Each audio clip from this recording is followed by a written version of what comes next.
दिल्ली विधानसभा चुनावों की आहट मिलते ही दिल्ली के स्कूल्स में सिलसिलेवार धमकी भरे मेल और कॉल्स आने लगे थे। स्कूल्स को बम से उड़ाने की धमकी के बाद हंगामा मचता था तो दौड़े दौड़े अपने बच्चों को लेने स्कूल पहुंच जाते थे। इस दौरान एक साथ करीब 20 स्कूल्स को बम से उड़ाने की धमकी मिली थी और उसके बाद आम आदमी पार्टी के मनीष सिसोदिया, आतिशी मरलेना, सौरभ भारद्वाज और खुद केजरीवाल ने दिल्ली की सुरक्षा पर सवाल खड़े किए थे और केंद्र सरकार पर कई किस्म के आरोप लगाए थे। उनका मतलब और इरादा दिल्ली की कानून व्यवस्था पर सवाल खड़े करना था, क्योंकि वे इसे चुनावी मुद्दा बनाना चाहते थे। लेकिन महीनों की जांच के बाद दिल्ली पुलिस ने अब जो खुलासा किया उससे आम आदमी पार्टी का बना बनाया खेल बिगड़ सकता है।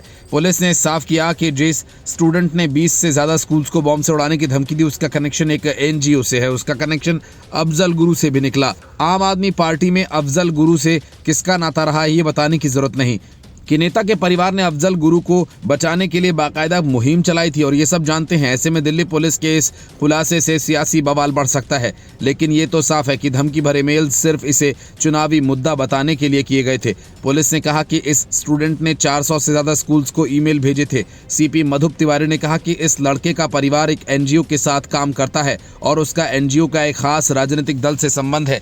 इस संगठन ने अफजल गुरु को बचाने के लिए काफी कोशिशें की थी। पुलिस को लगता है कि इस करतूत के पीछे सिर्फ बच्चा नहीं बल्कि एक बड़ी साजिश का हिस्सा है जिसका सीधा संबंध एक राजनीतिक दल से है। सीपी मधुप तिवारी ने कहा कि साउथ जिले की साइबर टीम ने काफ़ी कोशिशों के बाद केस की तह तक पहुंचने में कामयाबी हासिल कर ली है। 12 फरवरी से बहुत सारी मेल आती थी कि स्कूल में बम रखा है और इसके बाद स्कूल में अफरा तफरी मच जाती है, पढ़ाई रोक दी जाती है, बच्चों को आनन फानन में घर भेज दिया जाता है। पूरी जांच होती है और कुछ भी नहीं मिलता। इसके बाद दिल्ली पुलिस की टीम जब उस मेल की जांच कर रही थी तो कई अजीब बातें मिली, जिसमें पुलिस ने कहा कि एडवांस तरीके से मेल भेजी जाती थी। हमने ईमेल प्रोवाइडर से डेटा लिया लेकिन लीड नहीं मिली। 2025 में फिर ईमेल आई, एक विंडो का पता चला जो एक बच्चे का था। उसके लैपटॉप और फ़ोन की फॉरेंसिक जांच की गई तो पता चला कि 400 से ज़्यादा स्कूल्स की ईमेल भेजी गई हैं। फिर हम बच्चे के पीछे लग गए, उसके परिवार के बारे में पता लगाया। इसके पेरेंट्स जहां काम करते हैं वहां के एनजीओ को तलाशा। ये एनजीओ एक पॉलिटिकल पार्टी के लिए काम करता था जो ऐसी पॉलिटिकल पार्टी का समर्थन करता था और अफजल गुरु का समर्थन करता था। इसकी एक डिजिटल एविडेंस की जांच कर रहे थे।